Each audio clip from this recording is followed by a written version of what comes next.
All right, welcome into Around the Felt. We got the Week 14 recap. Got me and Drock tonight. Unfortunately, Colin could not make it. He had more important obligations, and that's all right. We keep the train rolling. So, Dave, how are we?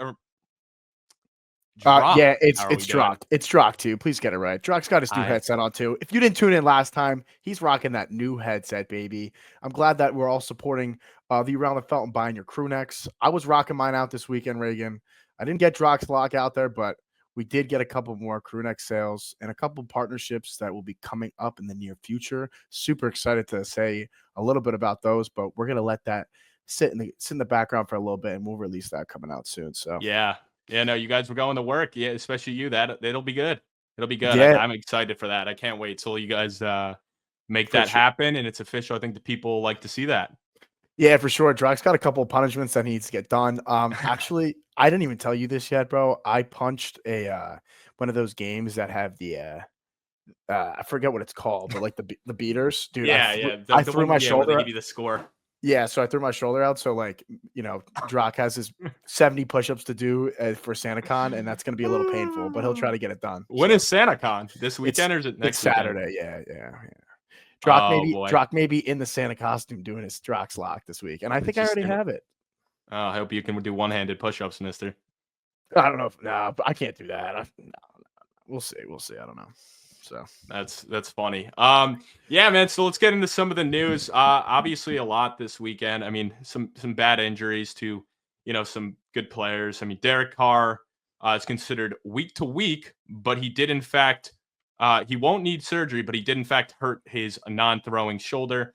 I don't know if you saw the play in the Giants game where he tried to like dive over someone. Just a crazy play for a quarterback, especially in a lost season for the Saints, or I guess maybe not. They're still only 2 games out of the division, so I guess technically they're still alive and in the thick of things, but definitely very interesting. That one, so just brutal. They'll probably shut him down for the year, and I guess we'll get to see Jake Haener. Aiden O'Connell also was injured today. He's dealing with some sort of knee injury. It sounds like he may be put on the IR, so we might be seeing Desmond Ridder for the rest of the year. I know they already announced that Ridder will start against the Falcons, so gotta love the revenge matchup. Maybe take some Desmond Ridder props. And then, this one was just brutal to see, man. Jonathan Brooks went down with a non-contact injury, and he tore his ACL.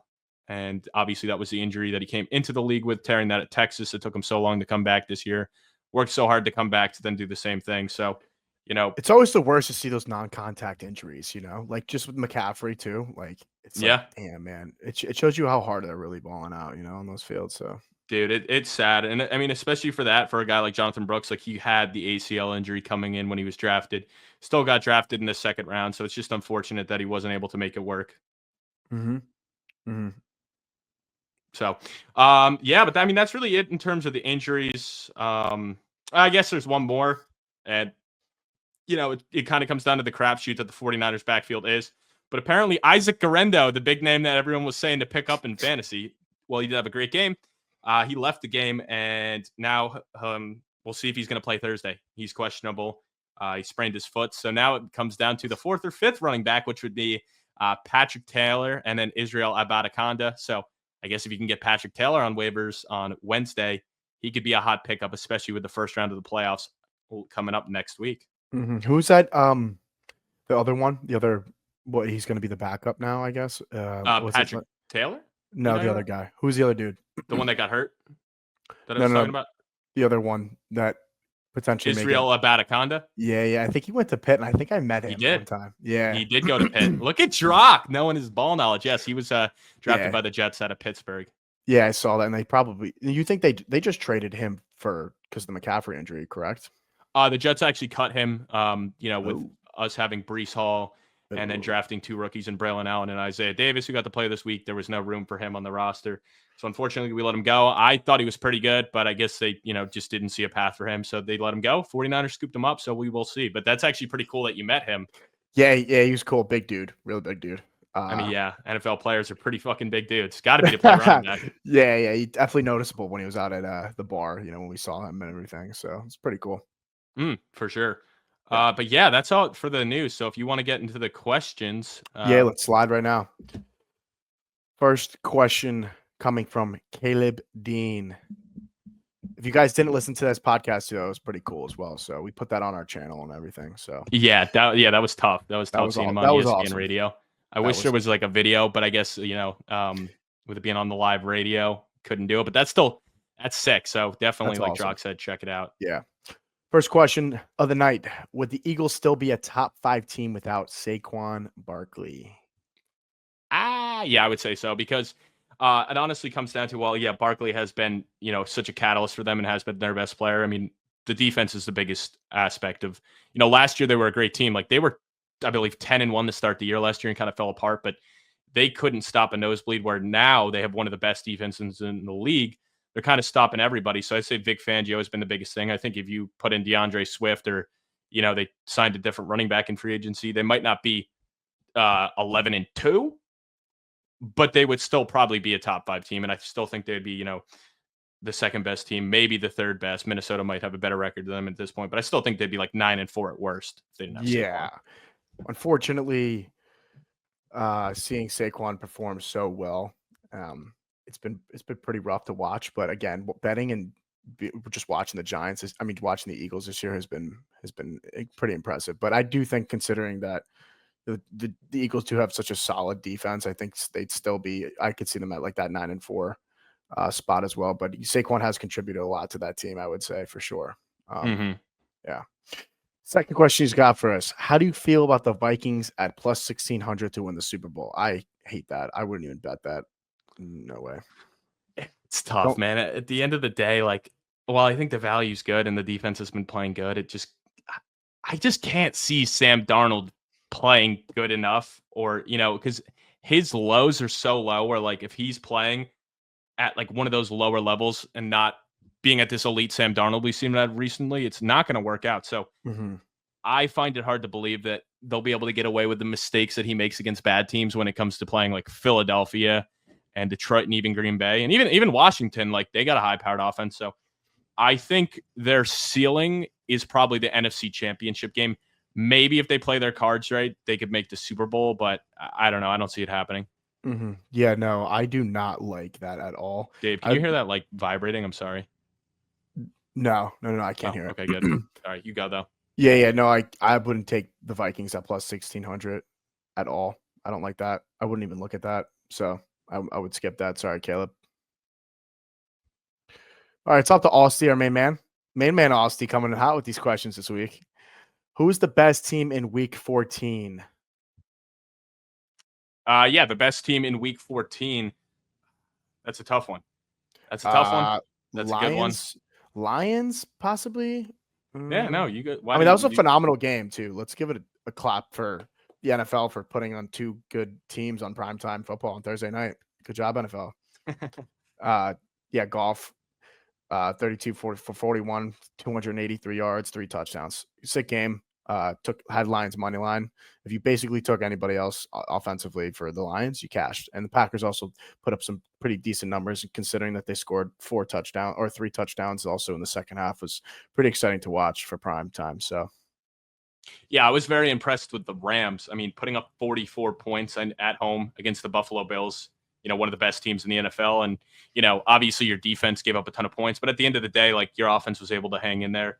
You beat a very good team in a must-win situation. You're now 1 game back of Seattle in the division, and you end the season against the Seahawks. You have the head-to-head right now, so, you could be setting up for a collision course where week 18 is you win and the division's yours. So I was very impressed with that in a must-win situation, because if they lose to Buffalo, they're now 2 games behind the Seahawks. So huge win for them. They looked impressive. Puka is just that guy. I mean, over 160 receiving yards and 2 touchdowns on 12 How many receptions did he have? I believe 12. Every time I was watching that game, it felt like you just got the ball every single time. I feel like he ended up having if it was a 20-yard pass, it was him. If it was a slant route for 5, it was him. I just couldn't. He did have 5 carries as well, which is very high for a wide receiver. So he ended up having 17 touches in the game. And on top of that, he had 14 targets as well. But actually, then again, that's on 12 catches. I mean, he was catching everything. Yeah, that's a lot. All right, second question Aussie has for us: which player had the biggest performance week 14? Am I wrong for saying Josh Jacobs had 3 touchdowns and with only like 66 rushing yards? I think so. I think it was. Let me double check my stats here. What he was saying, yeah, I mean, obviously Jacobs had a huge game for fantasy. There were some other guys like Puka, I just said, at 44 fantasy points. I mean, 12 catches, 166 yards, the 2 touchdowns. So obviously he's cooking. I mean, we're filming this before tonight's game. So, as you're listening to this tomorrow morning, Chase Brown probably had 30 points. Yeah, maybe. I'm in a fantasy league tonight where do you need him? 30? I do. So in a fantasy league, I need to Chase Brown needs to put up 20 points, but on top of that, I need him to outscore Rico Dowdle by 20 as well. So, it's not looking great, but we have a chance. I'm praying for you, Reagan. I'm praying for you. Thank you. Yeah, and I hope the rest of you felters are listening to this tomorrow, and you're like, I wonder if you won. And the answer is yes. Yes, I did. Yeah, I mean, obviously, Josh Allen, you can look at him, but I mean, those are like obviously insane performances for both of them, but those are star players. Like 2 guys that really stuck out to me, Jordan Addison going for 35, 8 catches for 133 yards and 3 touchdowns. So an incredible game for him. And then Zach Charbonnet stepping in with Kenneth Walker being out, the 134 and 2 on the ground and adding 7 for 59. So almost 200 scrimmage yards, 2 touchdowns and 7 catches. I mean, and the 29 touches. So just a great game for him. So, those are some of the biggest names, but those 2 specifically stuck out just because of based off expectations. All right. Next question you got for us. What was the best game from week 14? I'd say that Bills-Rams game, putting up 86 points in the total game. Josh Allen, 342, 3 touchdowns. I mean, pretty sick. And same, talking about Puka again, 162 with a TD and 12 receptions is wild. And you said that he also had he had 17 touches with 5 other carries as well, which is ridiculous for a wide receiver. Yeah, and on top of that, bro, like honestly, the Lions Packers, I mean, it wasn't as many points, but still a back and forth game that came down to the wire. Obviously came down to Dan Campbell, putting his balls on the line, and he 4th and 1 can kick the field goal, giving the Packers a chance. He says, "Nah, I'm not risking it." I love the call because you know what? The biggest critique I have of coaches is being inconsistent, and obviously he's always consistent. Like goes for it on 4th down all the time, so he stuck to his play style, his coaching style. Paid off. They win the game 34-31, but it was back and forth. The running backs on both sides had great games, and just a high scoring affair. So I enjoyed that one in a division matchup on Thursday Night Football. And even the Chargers Kansas City was pretty good last night. While it wasn't high scoring, it was came down to the wire. So you can't go wrong with any primetime game that ends in the final possession coming down to the wire. Yeah, Vikings also putting up 42 points is a pretty cool performance from them as well. I wouldn't say the overall game with the Falcons, the struggling Falcons, I would say, was anything to watch, but Vikings putting up 42 is pretty sick. I can't believe they're 11-2 and 6-1 at home. It's wild. Yet I still hate Caleb's plus 1,400 for them with the Super Bowl, but you're totally right about that Darnold situation. He's a big guy. He's like a dude that throws a lot of picks, I feel like. Next question he's got for us. Which team had the worst performance from week 14? Jets. Shut the fuck up. What do you mean? Jets? How did the Jets, out of all these games, you're going to sit here and tell me a team that has 3 wins at this point in the season had the biggest disappointment to you this week? There's no one else that did, not the Atlanta Falcons losing by 21 who has playoff aspirations, or not the Cardinals at home against the division rival who, you win this game and you take the division lead. No, the New York Jets, or not the, you, sir. They suck. You, sir, are a bona fide hater. I will go with the Atlanta Falcons. I'll go with the Falcons just because, the Cardinals did lose at home. So I'm going with the Cardinals just because they're at home. You win this game. You then take the division lead by a game over Seattle. Now you're behind Seattle with four games left to play. And I mean, at least Atlanta, you're on the road against the 10-win football team. Like in this one, Cardinals, you got to get done. You've now lost to the Seahawks both times this year. So, and they don't have Kenneth Walker. Just no excuses. Just terrible all around for them. Yeah. Still fuck the Jets. We're moving on. Not a football question, but as a Yankee fan, how do you feel about Soto going to the Mets? I want you go first because you're obviously the bigger Yankee fan.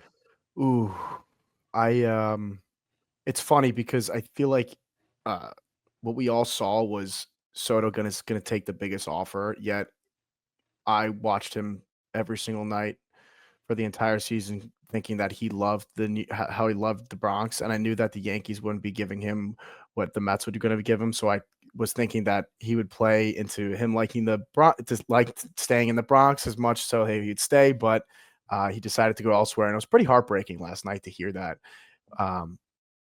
He's on the Mets now. I mean, especially Colin was telling me that they basically can like opt out of his contract after 5 years and get even a bigger bag year over year, which is probably insane money, which is at like 55 million or something like that. The guy sees dollar signs. He doesn't really see World Series rings, although he's got one, but I don't think he gives a shit about getting another one yet. Congratulations to the Mets. Hopefully you guys do something with him. I loved having him as a player, and it sucks to see that business comes first over where he actually wants to be, because I know that deep down he loved the Yankees. Just looking at his profile, it's clearly covered in pinstripes. Yeah, it's a tough one. It's pretty upsetting, you know. I saw a tweet. It was like when you have a one night stand with a girl and you fall in love with her and you think it's like a fling, but then it like ends, and like that's kind of how it feels. It's like you just lost like, you know, one of those girls, and it's like, man, it's over. You're never gonna get it back. So Yeah, I mean, me personally, I don't care. I have fully always said I want the Yankees to blow it up and rebuild, and now I really think it, because I don't think we can compete with half these teams right now. Or not half these teams, but the Mets, the Dodgers, the Braves, those teams are all better on paper. I mean, we might have the best roster in the AL right now, even without Soto. And, you know, all right, we're not going to blow it up. It's the Yankees. They'll never blow it up and rebuild. Too big of a market. Fine. As long as there's no salary cap, they will never rebuild. So what I would do is go invest that money. You have all that money that you're willing to throw to Soto. You know, go out and get maybe Teoscar Hernandez to replace Soto, and then go get an arm or two. I mean, Corbin Burns is out there. Max Fried is out there. There's a couple big arms out there, so that you have, you know, 3 or 4 guys deep in the rotation that you can go.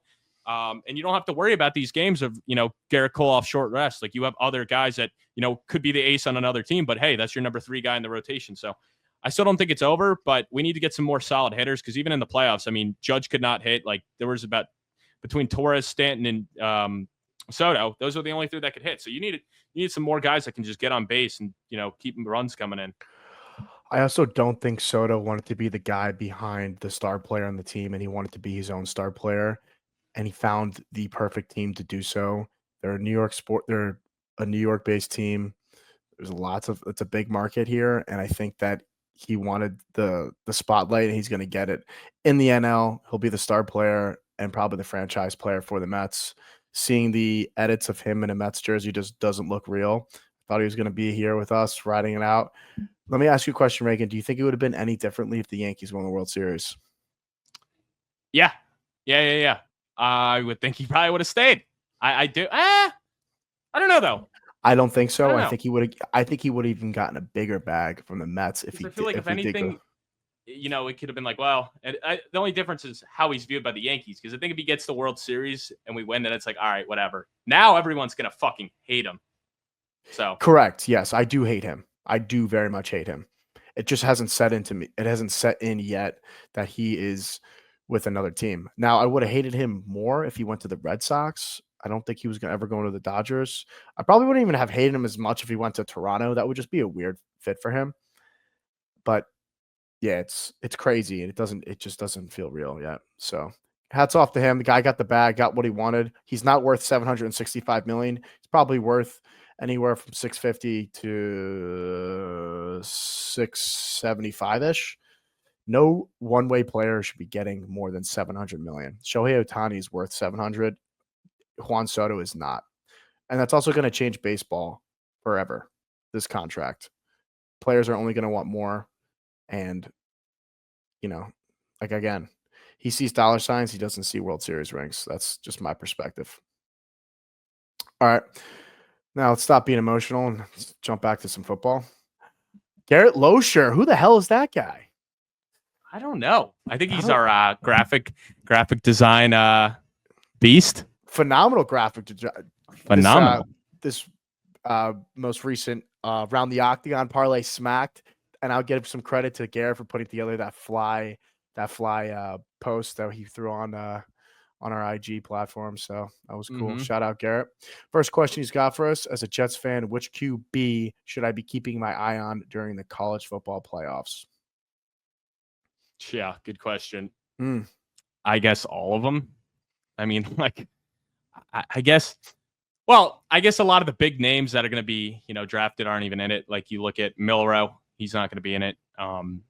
You look at Cam Ward, he's not going to be in it. You look at Shedeur Sanders, he's not going to be in it. So then you look at the other guys that, bigger named guys that have made it. Carson Beck, Quinn Ewers. If Arch Manning is to play, while he might not be, he's obviously not going to be going into the draft this year. He's a future name to look out for. I'm trying to think. Drew Aller is a guy I know. I've been seeing his name go up on mock drafts with Penn State. Obviously, been playing well. I mean, Will Howard is not going to get drafted, and if he does, it'll be very late. Dylan Gabriel's interesting to me. Played a lot of football and has had a lot of success. I know he's undersized, but it'll be interesting. So yeah, there's definitely some names. I mean, I don't know. As a Giants fan, what quarterback do you want right now? Are you a Shedeur guy? Absolutely, yeah. I like Shedeur. Yet I saw him post. He was outside of the Raiders stadium the other day, but I think he's just doing that because of what Tom Brady said or whatever. So I don't know. I think I like Shedeur. I would like him better than any guy that we have currently. So we'll take whatever. I don't care. We're in this rebuild. We need to find our franchise quarterback. And I think it could be Shedeur Sanders. I would want Shedeur Sanders. I wouldn't be upset with him. It'd be pretty cool to watch him play in MetLife. We just need to find that guy. So next question he's got, Reagan, are you proud of the way your boy Bryce Young has been playing? Dude, I'm thrilled. I mean, everyone was giving me so much shit about that. Like, oh, Bryce Young. Now it's flipping. Everyone's like, hey, maybe he's not so bad. Like, he's showing some flashes. He's definitely saved his job for this year. He'll be the starting quarterback next year. I mean, he may have even bought himself, his full rookie contract. Dave Canales has definitely unlocked Bryce Young. I mean, what's really holding them back is just the lack of weapons. And, he loses another one in Jonathan Brooks. Obviously, Sanders, the tight end who was, becoming a nice target for him, is gone. They trade Deontay Johnson. So, all he's really got right now is Thielen, Leggett, and Chuba Hubbard. So if they can get some more weapons, whether it's via free agency or the draft, I really think we'll be able to see an even bigger jump in year 3. But I just wish it didn't take so long to get to this point. But hey, the benching was great for him. And the Panthers are now, have competed the past couple of weeks with the likes of the Kansas City Chiefs, the Philadelphia Eagles, 2 teams that, we could be looking in February that are matching up in the Super Bowl. And, we might be being like, wow, the Panthers were literally like right there from beating both of those teams. Mm-hmm. Yeah. Seems to always happen that way. Is the teams that are not expected to win end up coming pretty close with those teams that do really win. Whenever you see that 12, for all those who are gamblers out there, wherever you see that 12-point spread, anything above really like 10 points, always take that and really tease it a little bit because that Panthers game, I mean, the Panthers-Eagles game, that would have smacked if you had that Panthers spread. So, next question. How valuable is Ashton Genty? Is that how you pronounce his name? Yeah, no, that's exactly how you pronounce it. And I would say he's for dynasties asking. Oh, okay. So how valuable is Ashton Genty for dynasty? He asks. Yeah, I mean, it's really hard to say because whenever you're looking at the running backs, it depends on the situation because, a guy like Jonathan Brooks, who was the first running back taken this year in the draft, obviously was dealing with injuries and then went to a situation where, you didn't know what it would look like. You assumed he'd take over, but even before he just got injured with the ACL injury again, I mean, Chuba Hubbard, they give a big extension to and looks like one of the best backs. So, you're drafting him with a top 5 dynasty pick, expecting to have the starting running back once he gets back from injury. And now you're like, this guy, depending on how he heals from the ACL injury, like I might not even see this guy as a full-time starter till year 3 or 4. And at that point, like, who knows where the Panthers are at? So I would say, Genty, I would, value him as, a top 3 pick. And it really depends on where it is. If he goes to a situation where he's going to take over right away, then pick 1. If he goes to a situation where he might be in a timeshare on a terrible offense, then maybe he's closer to pick 3. Mm-hmm. Next question he's got for us. Who would be your dark horse pick to win the Super Bowl this year? I'm going to go with the Green Bay Packers. I think they have a very good offense. I think they have a very good defense.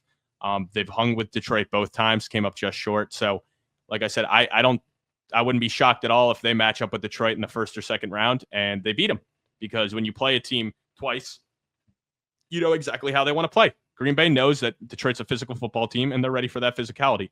So I think they could match up well with them. They played Philly tough in Brazil, so I think they'll match up well with them. So, those are two teams they're familiar with, but I like the path for them to get there. And then, on the AFC side, there's really no dark horse I like, because I don't like the Texans.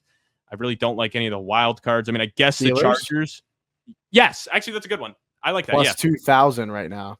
What were the Packers if you're looking? Packers are plus 1,800. Okay, I like that. I like those odds as well. Yeah. I like the Steelers. I like this. Man, maybe this. I don't know if I could see if I could take a team to make it to the Super Bowl.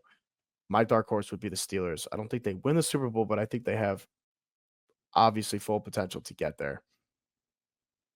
I'm going to list off the teams right now. Top 5: Lions plus 280, Chiefs plus 425, Eagles plus 550, Bills plus 700, and Ravens are plus 1,100. With that being followed is the Vikings at plus 1,600 and Packers. Wow. You could take your Panthers right now at plus 100,000. Yeah. I mean, there's definitely some value there. I mean, fuck, if they beat the Bucs before, that's another team. I didn't even say, like, the Bucs they went to overtime with too. They beat the Bucs, if they beat the Eagles, and if they beat the Chiefs, those 3 tight games they had recently, if they win all those, they're tied right now with the Falcons and the Bucs at 6 and 7 That's in the division. Wild. That's wild. And obviously they lost the games, but I mean, they all came down to the wire where it's just like, you can just tell, like, this team is way overperforming. And yeah, but they are. They are one of the scrappiest 3-win teams out there. Like, I think it's funny because I look at the Jets and I'm like, we're terrible. And I think the Panthers would kill us. They would kill us. Yeah. Yeah, no, I completely agree. All right, now he's got a punishment idea for us. I like this one.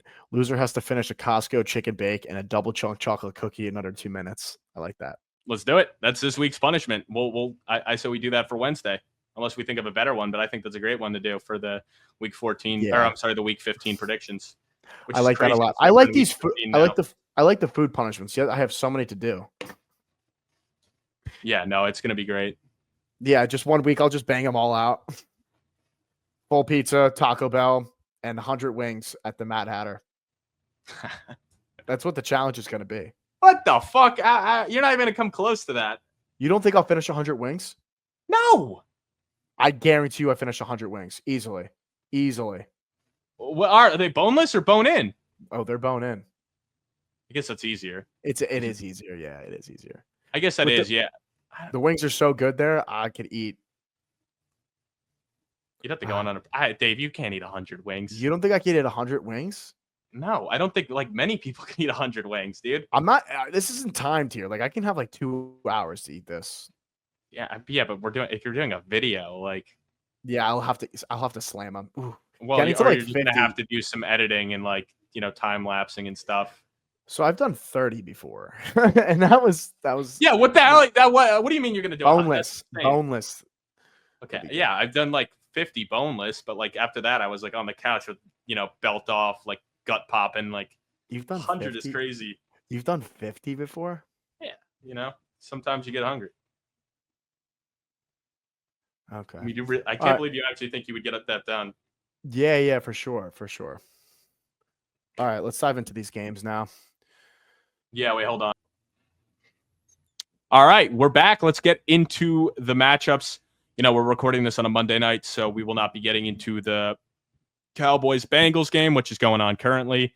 But we do have 12 other games to get into because we did have 3 teams on bye. Wow, a little bit of a burp. Sorry if anyone had to hear that. But the Lions get a big win at home, 34-31 over the Packers. They now improved to 12-1. They clinched their spot in the playoffs. Lions really do control their own destiny at this point for not only the 1 seed, but the division. Just keep winning. They do have 1 more game against Minnesota, so that'll be interesting. But they get it done. Goff, 283-3. David Montgomery and Gibbs, kind of bottled up on the ground. Montgomery gets in. Gibbs adds, 30 in the air and the touchdown. So they both did have like solid games, but I'd say for the most part, they were bottled up. It really came down to Goff's arm to get the Lions over the top here. we're on the Packers side of the things. I mean, Jordan Love didn't have to do a whole lot, only competed 12 passes, but had 206 passing yards. So that's kind of crazy. He had the touchdown. Jacobs, obviously, the 3 touchdown performance was really the catalyst to keep him in, having that nose for the end zone. And then Watson, 4 for 114 and 0. Great game for him. And then, Jayden Reed completely disappeared in this one, 0 for 0 with 1 target. So, if you started him in your matchup in week 14, hoping for a big Jayden Reed game to get into the playoffs, you were disappointed. And it's crazy because I know he went on the St. Brown podcast and was like, yo, when we go to Detroit, I'm going to put up a huge game.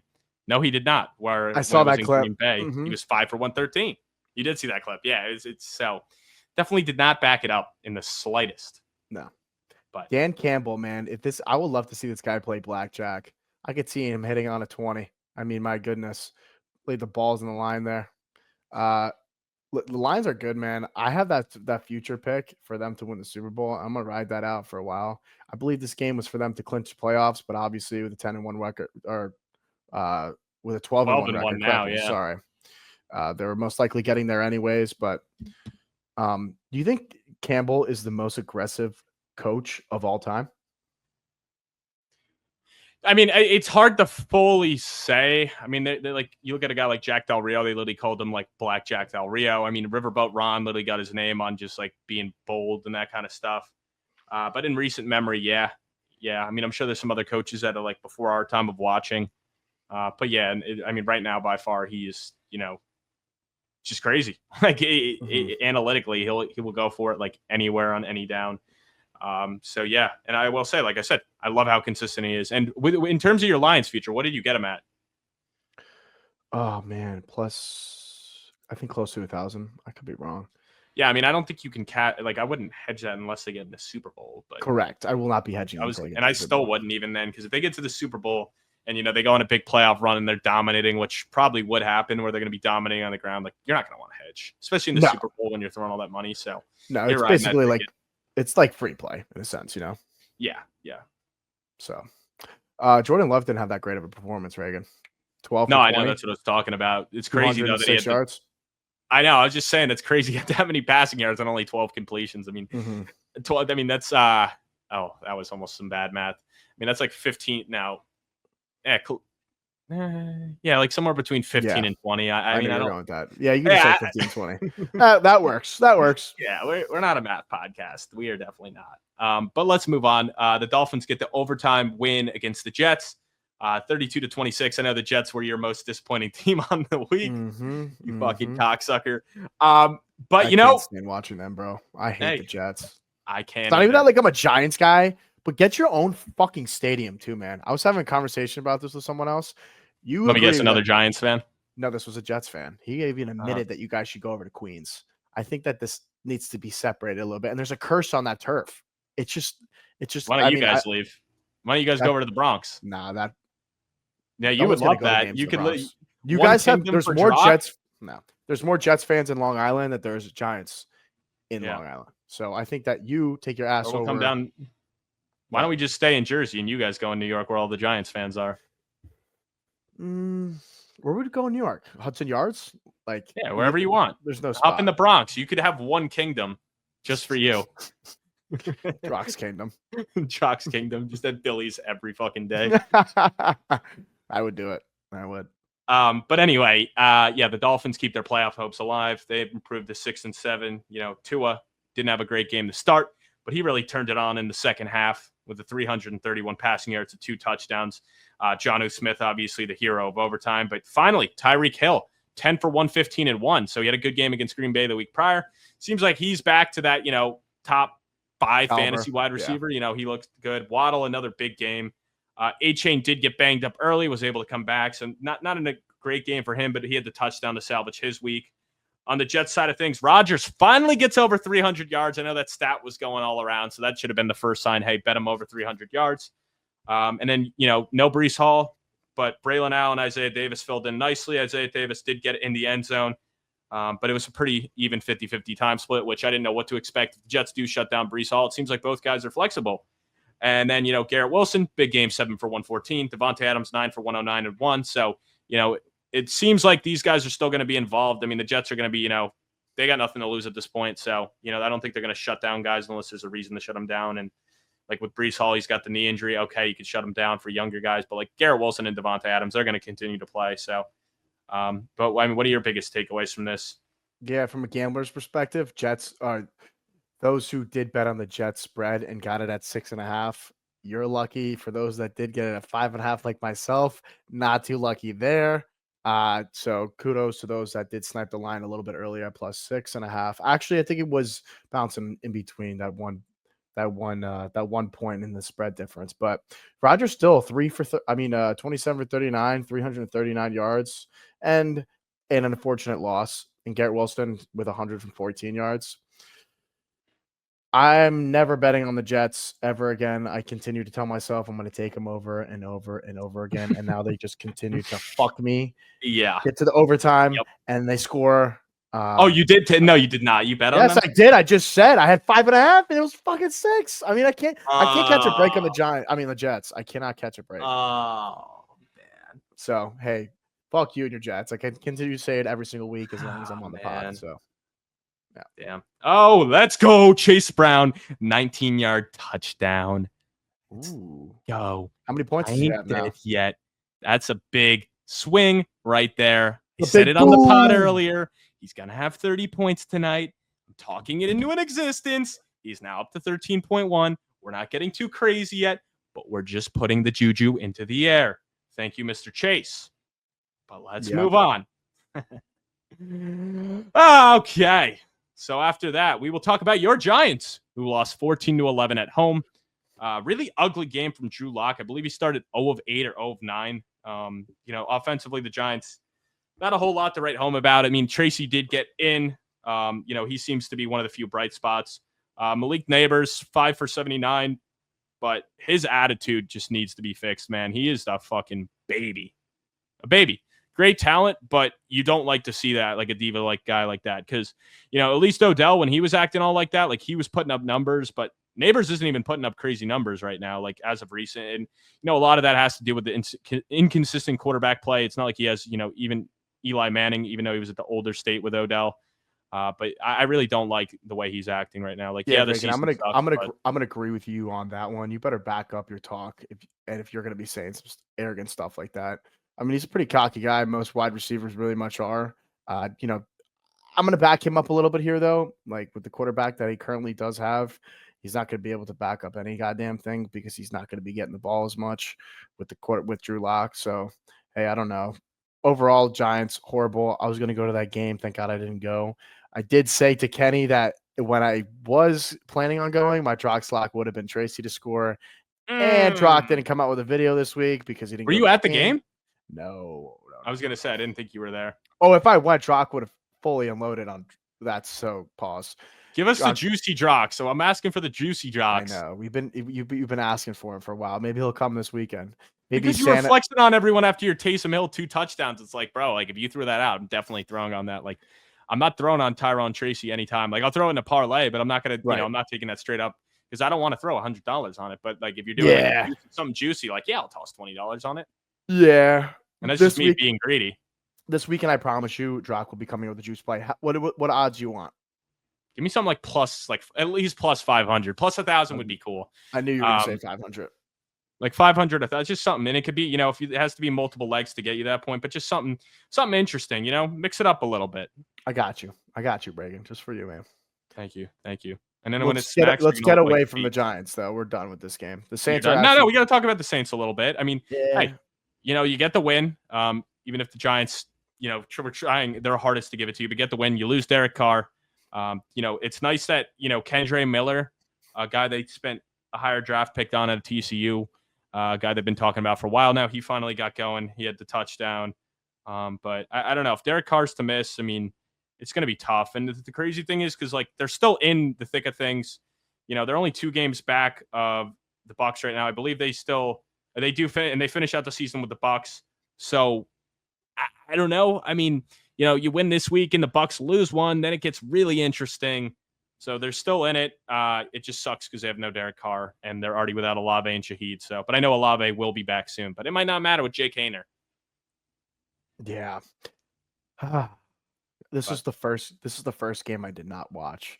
We were only watching it on Red Zone in the apartment, so that shows you a We're lot. not showing that game a lot. Only 25 points, so yeah. And then we tuned it. We tuned into the last drive of the game and missed field goal. What a disappointment! And then at night, you should be happy. Well, yeah, I was happy, but it like sucks to like see your team lose. Like I know it for draft purposes, you want to have a good pick, but at the same time, it's just like, ugh, like that's what we have to watch. Like that's what I'm representing. Yeah, it's just tough because it would be one thing if you had like a young quarterback, but you don't. The future quarterback is not on the roster, so it's like, what do you really like? There's not a whole lot to look at right now. Like you want Neighbors to play good, you want Tracy, like you want the young guys to play good, but outside of that, it's just like there's not a whole lot of like bright spots to look at. Right. I completely agree with you, Reagan. But let's talk about a fun quarterback. Maybe a shit team, but a fun quarterback. But the Steelers do beat the Browns 27-14, but Jameis Winston, he is fun. He is fun. So we'll start with the Browns first. Another nice game for Winston for fantasy purposes. I mean, Jerry Jeudy gets in again. I mean, his resurgence in going from Watson to Winston has been insane. I mean, he is, a very valuable fantasy wide receiver. And where do you think Jerry Jeudy right now ranks in terms of receiving yards leaders in the NFL? If you had to guess. 5.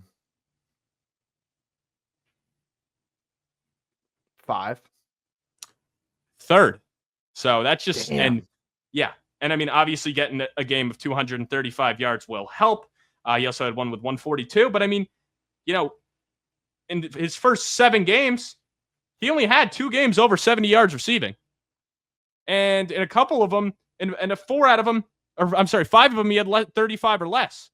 So that speaks to how good he's been with Jameis. The targets are up, the yards are up, the catches are up, everything's up. So Jameis has really unlocked Jerry Jeudy. Same with Njoku, another big game for him. So, at the very least, it's a fun team to watch in the Browns, and, they're good for fantasy. And on the Steelers side of things, Russ gets it done again. Good game for him. Najee gets in with the score. Freiermuth also gets in once. No George Pickens in this, no problem. And I was loving it. Freiermuth scored, and he punted it into the crowd, and he's like, I had to get a fine since we didn't have George this week. So how much is a fine? How much is that fine? 10,000? That's what I put it at.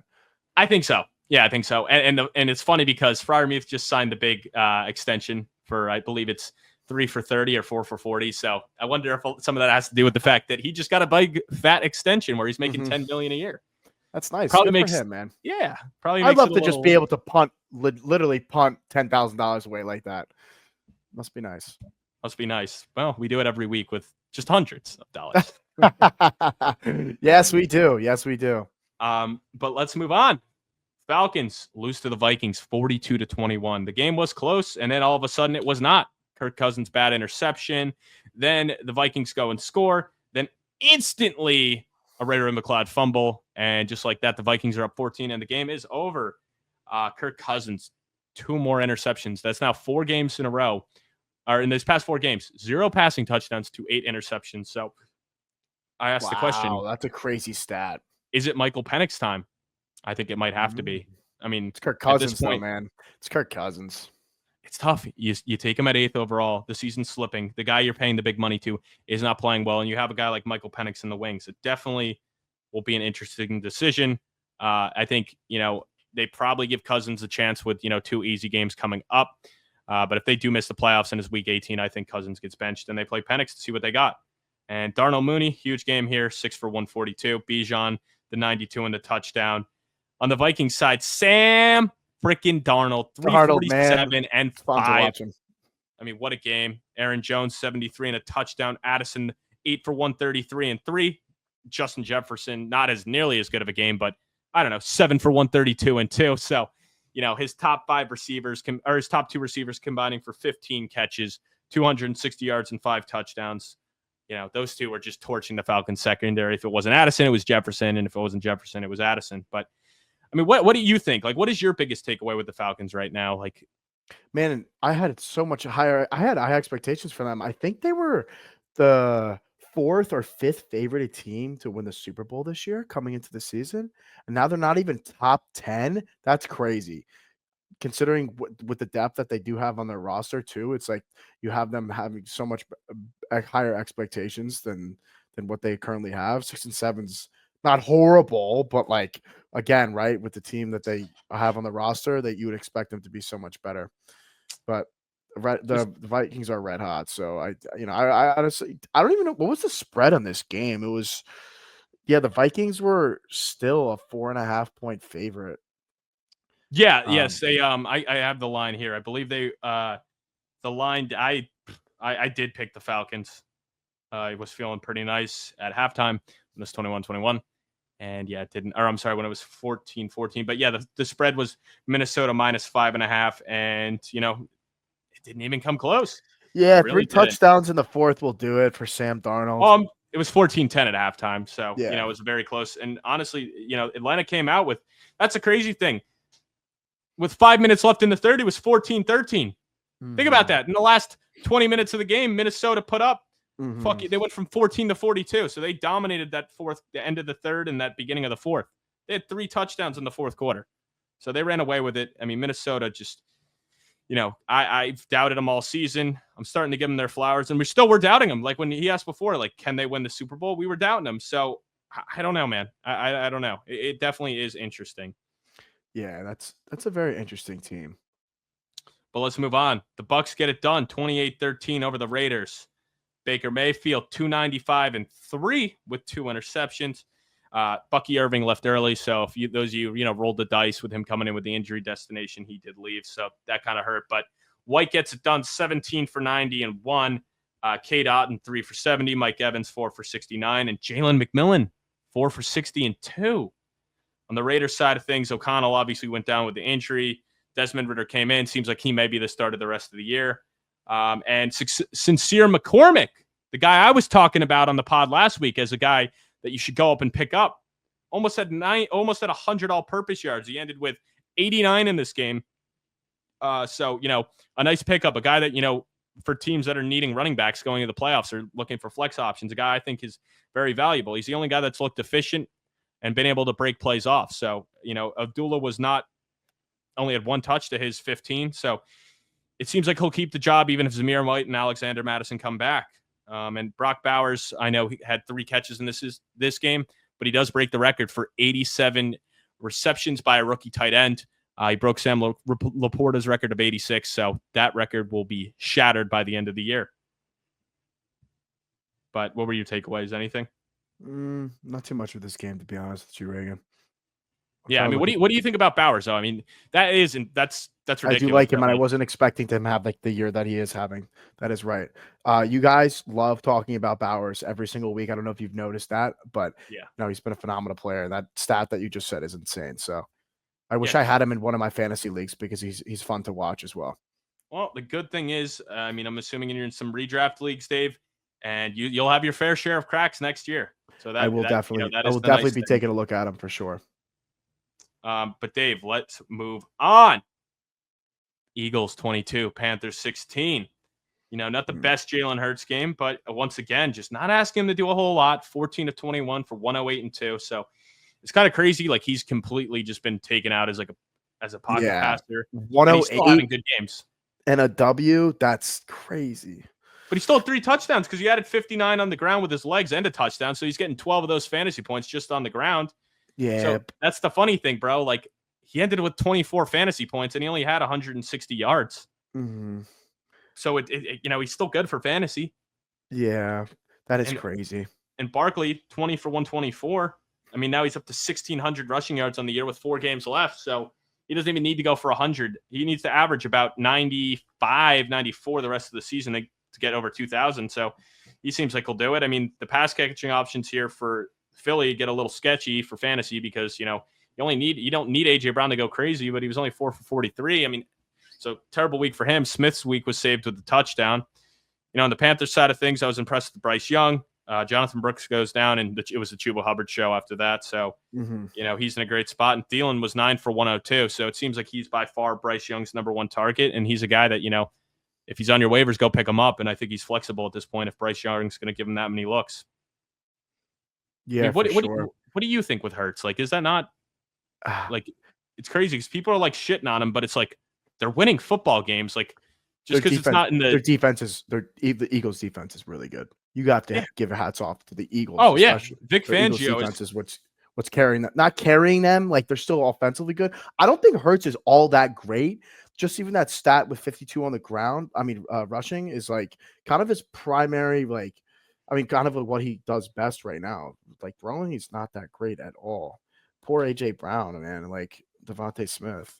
Still Smith. Did Smith have a touchdown? Am I just saying that? He did. No, he did. Yeah. He did. So that kind of saved his week was the touchdown. Yeah. I'd much rather talk about your boy Bryce Young, man. He's been steadily climbing.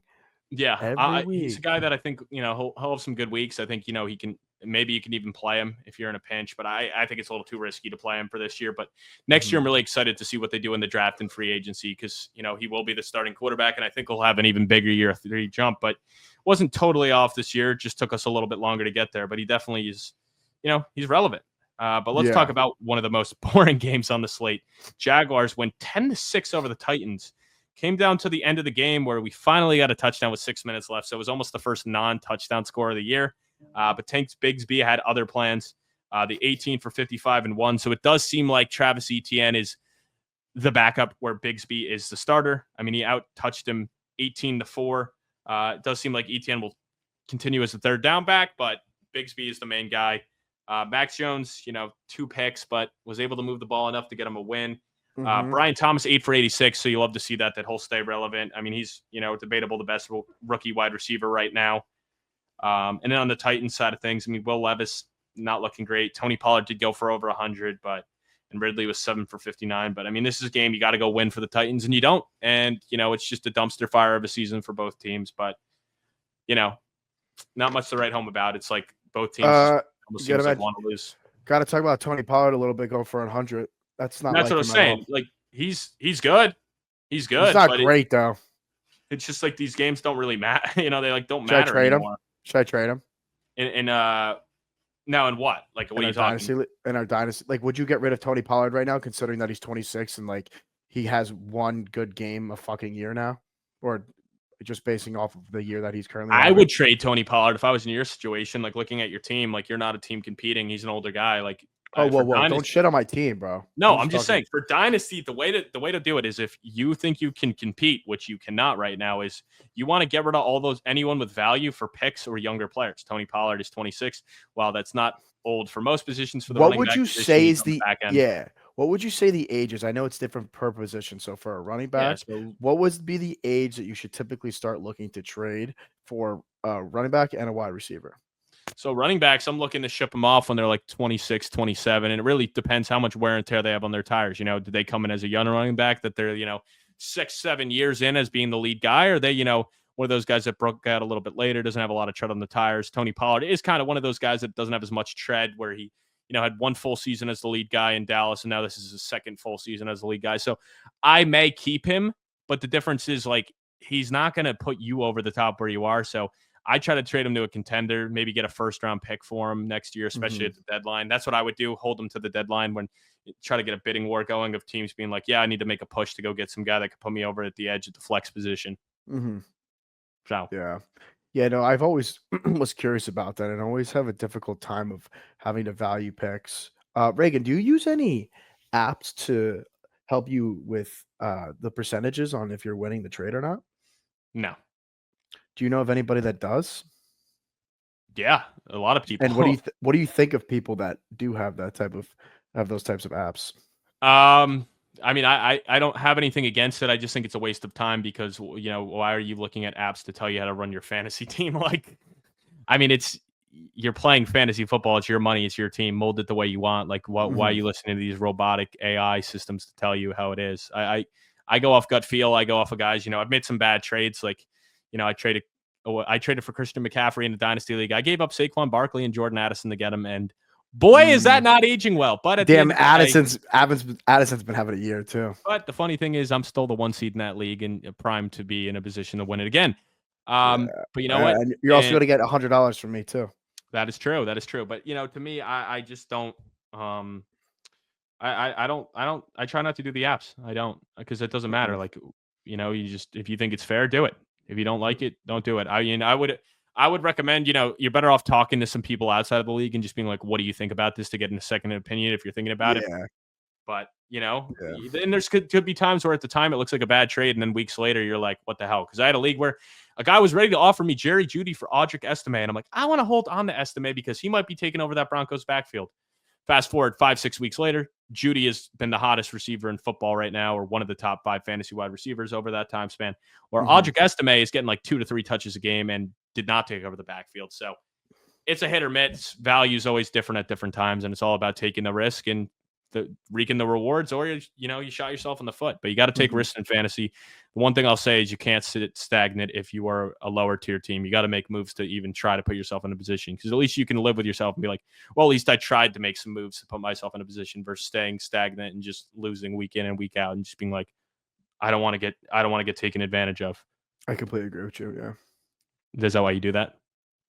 No, Reagan, to be completely honest with you, and I've told this to Colin all the time, like, I've never managed a dynasty team before, and what I've learned is if you're sitting in that middle, if you're like just the middle pack, you're not going to succeed and you're not going to win a championship. You either are tanking and you're that last 3 teams, or you're really good and you've built your team and it's solid, and you're in the first 3 spots, you could potentially win a championship. And I'm currently I was in the middle of the pack last year, and now I'm at the bottom 3, and I'm not even tanking. Like, I'm just letting my team kind of rock where it's at, and I haven't made a trade because to be honest with you, I have PTSD of my roommate fucking me over, and I didn't know, dude. I'd like also, for somebody who doesn't know ball as well as you do, it's honestly intimidating now to make trades once you are like, know that like other people have a lot more better ball knowledge than you. And yeah, sometimes I do seek Pop-Tart for some advice for my fantasy leagues, and he does give me. Oh, that's your first mistake. Kenny's good. Kenny knows ball. Kenny does know ball. And maybe you might have to bring in Pop-Tart next year to help as a co-owner. I see that's the other thing too, is I have too much dignity and pride. I'd rather just go out down with my boys rather than having somebody else kind of go down with me. So, yeah, that's fair. That's fair. Yeah. But let's move on. Let's get into the 4:00 games. First one, Seattle beats the bricks off the Cardinals 30-18. Geno Smith, good game. Didn't turn the ball over, so it's great. But Zach Charbonnet was the real big story here. I mean, I talked about it earlier. Almost 200 all-purpose yards. 7 catches, also great, and the 2 touchdowns. And I think the thing that may hurt Charbonnet and Walker going forward is it's going to be a timeshare. Like, this proves that like Charbonnet should be heavily involved. There's a lot of talent there. That's the reason they took him in the second round out of UCLA. Same way they took Walker in the second round the year before out of Michigan State. So, if both guys are good. And then JSN, 5 for 82, 1 touchdown. Good call by Big Dog on that one for the anytime touchdown scorer. Would have been nice if you made a parlay to put that one in. DK Metcalf, though, 4 for 49. Not a great game from him. And on the Cardinals side of things, I mean, the offense just didn't look great. Kyler had some bad picks early, and it kind of costed him. James Conner did get 18 for 90 here, did score. So he had a good game for fantasy. Trey McBride, though, 7 for 70. I said in the beginning of the year, I thought he was a sleeper to lead the league in receptions. He is currently tied for 4th. He is 7 catches back from Brock Bowers. I have a nice little 60-1 ticket on Trey McBride to lead the league in receptions. And like I said, he is 7 games back. Unfortunately, he did miss a game. So if he did play that game and was at 13 games like Brock Bowers, we might have a tie right now, or he might be in the lead for the league lead in receptions right now. So that one really stings that he was to miss the game. And I know Jamar Chase and CD are playing tonight. So, after recording this, they'll probably be close to Bowers. But hey, 4 games left. If he's only 7 or 8 catches out of the lead going into week 15, week 15, I like my chances. I do. Yeah, man, that's a great ticket, Reagan. That's the first time I've heard of you about that. Is that why you were talking a big Trey McBride year this year, or no? I was before the season, and I remember I made a clip about saying how I thought he was a sneaky candidate to lead the league in receptions, because he is a good tight end, and Bowers is a great tight end as well. But both guys get heavily targeted. You'd like to see the touchdowns go up for both guys, but they get the targets. And right now, they're the number 1 options on their teams. A lot of people were worried about Marv, and he has had a good year. Not as good as people thought and where they drafted him, but he's a guy that I think will develop and have a good year 2 jump. And look at the guy on the other side of the field in JSN. People wrote him off after year 1, and now look at him. He's one of the best receivers in football right now, having a crazy breakout year. I mean, he's 9th in catches at 75. He's 5th in yards at 911, and he has 5 touchdowns. So JSN is having a great year this year. Nice breakout and has become the number 1 for Seattle. Like we were saying, can he become the number 2? He went from the number 3 to the number 1. He hopped Lockett and he hopped DK. So love to see the breakout for him. Yeah, not much to this game. I did have the Cardinals, unfortunately, but Seahawks been great, playing great ball, especially on the road at 5-1. I liked watching JSN. I mean, solid game overall. Kyler Murray still 25 for 36 and 259 yards. The 2 interceptions was pretty costly for him. They played a decent game, and they're relative at home. That's why I was leaning Cardinals. But Seahawks have been playing pretty well, Reagan. Pretty well. For sure. For sure. But let's move on. The Rams get it done over the Bills. Barn burner shootout, 44-42. Matt Stafford, beast of a game. Kyron Williams, beast of a game with the 2 touchdowns, 87 rushing yards. Nakua, the 12 for 162 and 1. Cooper Kupp, 5 for 92 and 1. So, the offense was humming on the Buffalo side. Their offense was humming as well. Josh Allen, 6 total touchdowns, 3 in the air, 3 on the ground, 3 tush pushes. It's funny, though. People like to shit on Jalen Hurts for it, but everyone's like, oh, give him the MVP. Well, he had 3 tush push touchdowns. So those go to James Cook. Are we viewing it the same way? I don't know. But no, I'm being a hater. He had a great game. I love that. That's a very controversial statement you just had there, Reagan. It is funny. Everyone's like, yeah, Josh Allen has had a fun. Josh Allen is also just a lot better overall for one than Jalen Hurts was considered to be that MVP candidate because of all those tush pushes. Josh Allen is a baller. I love Josh Allen. They both are, but it's just funny that he has 3 tush push touchdowns, and everyone's like, "Wow, he went off this game." It's like, yeah, well, Jalen Hurts has had multiple games where he had 3 tush push touchdowns, and everyone's shitting him on it for it. So I'm like, right. Temper expectations a little bit. It was still a sick game, and I'm not shit. I'm just being a hater in me as a Jet fan. Josh Allen is very good. He should win his first MVP this year. He should totally get that MVP. Yeah, he should totally get that MVP. Watching this game, it's the quarterback. Yeah, watch this game was fantastic. I did have the Chargers here, yet I did have the Bills plus 8.5 and a teaser. So I'm sorry, what? You had the Chargers? Yeah, I had the I'm sorry, the Rams. Sorry. Imagine LA fans are like, oh, well, they mixed up the Jets and the Giants. No, I actually did the same thing in the living room. I was like, oh, I completely forgot I had the Chargers. And then Colin and Zach were like, Dave, you're a dumbass. It's the fucking Rams. And I was like, oh, wait a second. But yeah, no, I had the Rams, but I also had the Bills and a teaser at plus 8.5. Both Tong brothers and I were riding this teaser. So going into the second half, a little shaky, but Josh Allen did his magic, putting up 21 points in that fourth quarter. I think it was 4th and 15, and then they had the PI in the middle of the field, which basically allowed the Bills to score to get them to 42 and going for 2 points. Oh, no, sorry, they didn't go for 2. They just kicked the extra point, but that solidified the plus 8.5 for Drock's teaser. So sick game to watch. Love Josh Allen. He deserves that MVP, but that's a very controversial statement that you just had there. So I like that a lot. Yeah, got to keep him honest. Man. But it'll be interesting. I mean, the Bills obviously getting into the playoffs, but the Rams are in the thick of things. I'd love to see that team in the playoffs. That offense is very high powered, and while the defense did obviously give up a lot of points, they still got a lot of young talent there. So the Rams are a team for the future to watch out for. I know Stafford, probably doesn't have a lot of great years left in him, and he's going to go downhill sooner than later. But they got some guys. They got a lot of young talent there, so they're a team to watch out for in the future if they can really get that defense, growing and developing. So talk to me in 2 or 3 years. I wouldn't be shocked if they were talking Super Bowl as one of the favorites coming into the year. Mm-hmm.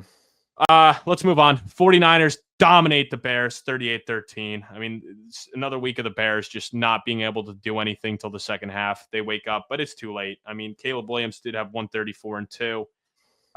Couldn't get the ground game going, only 21 for 68. I mean, Adunze got in twice, so that's nice to see the rookie that he was able to get in twice. Probably one of his best games. And on the Niners side of things, Brock Purdy went off 325 and 2. Garendo was looking great before he went down. He was 15 for 78 and 2. So very efficient. And George Kittle, 6 for 151. Juwan Jennings, 7 for 90 and 2. And Garendo also had a 50 through the air. But the biggest storyline, Debo, man, he has just been burning people for fantasy, having such a down year. I mean, the past 4 weeks, he only had his 22 receiving yards, 20, 21, 22. So the past 4 weeks, he hasn't even broken 25 receiving yards. And he did have 13 on the ground, but I mean, where has he been the past 4 weeks? Yeah, now that you say that, I'm probably going to take his receiving yards next week. He's due, Um, right? well, he's doing the probably They play Thursday night. just because of his last. Oh, they do. Okay, so just Yeah. because of his last 4 games, like you said, with only 25 around that 25-yard mark, his line is probably going to be so low. I like his receiving yards now. I don't even know who they're playing, Reagan, but considering that with his last 4 games, I'm going to take that. But he has been burning people. He's on one of my leagues, and I may have even benched him a couple like 2 weeks ago to replace him probably for somebody else. Projected a little bit better, but I had the Bears straight going to this game. I had a weird feeling about this one, and it was just the complete opposite. 24 points in the Niners at half. I turned the game off and flipped on the Bills game. So I was completely wrong here. Brock Purdy had one hell of a game. Hats off to him. I want to ask your question here. I don't know who it was, but I think it was in the 4th. What are your thoughts on players celebrating touchdowns when they're down so bad? Is that take offense I to think it's you? hilarious. Do you think No, that I they don't should do it? I have no issue with it. I just think they look like dumbasses when they do it. Don't But you agree that like there should be like a unwritten rule where players shouldn't be allowed to celebrate when you're down by like 20 plus points? I don't know. guess it depends That'd be a who it is stupid statement, scoring. but Because if you're like a guy, like a younger guy or a guy who hasn't scored much in your career, maybe it's your first time, like, yeah, you're going to get excited scoring an NFL touchdown. Like, imagine it's your first touchdown, but it's garbage time and your team's getting killed. Like, you're going to be pretty excited, especially if you're like one of those back end guys who's only playing because it's a blowout. But I mean, if you're like a star player that gets in and you score a lot, and it's like, all right, like you're getting blown out and you're like, I don't know. Like, look at what's the game like in the Vikings Falcons? Like, if the Falcons score a garbage time game or touchdown at that point when they're already getting blown out, like, and Bijan Robinson starts celebrating as if he's not like their best player who scores very frequently, then you're like, yeah. But if it's like, their 4th string running back getting an opportunity at the end of the game, it's a little different. fair. But let's move on. Sunday Night Football, the last game we are going to talk about tonight. Kansas City Chiefs win 19-17 on a walk-off doink. Only the Chiefs get a doink to go in. Not you, Chicago Bears. Mahomes, 2-10-1. Pacheco came back, looked good. Out-touched Hunt 14-5 on the ground, so it seems like he will be taking the full line share back over with Hunt being the complimentary back. DeAndre Hopkins gets in, 4 for 32 and 1. Kelsey, 5 for 45. Worthy, 5 for 41. Not a whole lot to write about offensively. Herbert, 213 and 1. Gus Edwards did score, but it seemed like a pretty even 50-50 timeshare between him and Vidal. Josh Palmer had a nice game with McConkey being out, the 6 for 78. Quentin Johnston, 5 for 48 and a touchdown. This week, he decided he wanted to catch the ball. First drive of the game, he gets absolutely wailed in the helmet, gets the 15-yard penalty for unnecessary roughness, but holds on. Where last week, he had plenty of opportunities for big plays that couldn't make it happen, or a couple weeks ago. But, a defensive battle here in a division game where the Chargers did cover, Chiefs win. But what are your takeaways? Yeah. Why are the Chiefs always getting the victory at the last 5 minutes of the game? And the way that they do it every time is like, okay, yep, they won. And they pulled it off somehow. Takeaways here. Chiefs are going to make it to the Super Bowl this year. Probably. Everything's on their side. I mean, it's everything. It's the play calling. I mean, it's not even play calling. Sorry. It's the referees that allow them to win the game. Every single time there's I have a couple of Chiefs fans in my group chat. Oh, boy. Yeah. And like they don't realize how in favor of the refs that they do have them. And it's like every game, I mean, my gosh. And they're always they always just get the win. You just know they're going to win. So. It does. Yeah, it does seem like they have. It just always seems like it's weird. It doesn't have a weird, like any deep ball thrown. It's like, laundry, or okay, they're down by like 4 or 5 points. And you're like, okay, Patrick Mahomes is going to go down the field here and score with like a minute 40 left. And he usually does. Or they're down a point and he's going to get down the field and milk the clock and kick a field goal to win it. And he always does. Yeah. And they always do. They always do. Because even though they beat Buffalo even though Buffalo beat him in the regular season, come playoff time, Chiefs ain't going to lose. Probably going to win 3 in a row. And we're going to be sitting here like, how did they do it? And then we're going to go into next year and it's going to be the same story where everyone's going to be like, this has got to be the year. And they look bad in the regular season, but they just keep getting it done. It might be time to invest in the Chiefs and just be like, stop fading it and enjoy the ride. It's got to be fun to just bet on them and just enjoy the ride. But the thing is, they're not covering the spread, so you really can't bet on them. Like they're, like who wants to bet on their money line when they're like minus 200? You don't. But yeah. I mean, I got not much else to say. The Monday night game's going on now. We'll talk about that on Wednesday when we do the Week 15 predictions. We'll get you guys right for your fantasy playoff matchups. Those will be starting. But hey, if anyone needs that Monday night sweat, I wish you the best of luck. Crew necks are still on sale. We got, they're going fast. We got select sizes, select colors left. So if there are ones you want, hit us up, order it, get a nice holiday gift for your loved ones. Give us a follow on whatever platform you're listening to on, or maybe go follow us on a different platform. Help us grow. Yeah, we need to grow. And if you haven't already seen an Around the Felt crew member wearing these crew necks, guys, please reach out to one of us. We'll get over you some pictures of how good we look in them, and you're going to look even better in them. They look really good going out. I got a lot of compliments on them, especially the back of the crew neck saying slam it. The company that we partnered with did a fantastic job on the design. These are vintage looking designs on these crew necks. I love wearing them out. And if you have a vest and or just like a coat that you want to wear on top of the crew neck, it looks even better. So, but Reagan, thanks for having me on, my man. Chat GPT can't even come up with a spiel like that. That's just a human. I just love these crew necks, and I haven't even sold most of my stupid friends that won't freaking purchase it from me. I mean, I've had 2 friends ghost me. Jordan Dixon, I'm going after you, boy. I keep emphasizing my message of, dude, you said you wanted one, and now you don't. You're not delivering on the message on your yes. You know what I'm saying? It's like they're taking advantage of me. They love the crew necks, but yet they don't want to have to pay, and it's such at a discounted price for you guys. My God, these types of crew neck materials would be going for $85, and we're charging only half of that. Come on now. Come on. Well, Reagan, thanks for having me on, man. I appreciate it. Drock does having a lot of ball knowledge, but he likes talking about gambling. Hey. So he's happy to hear you and all the statistics that you have to offer to the Felters. Hey, I appreciate you filling in. You never know when duty's going to call. It's been a lot more recently than expected, but you have answered the call, and I'm sure there'll be more times you have to answer the call going forward. So I appreciate it. Absolutely, Reagan. All right, my man. Peace. Peace.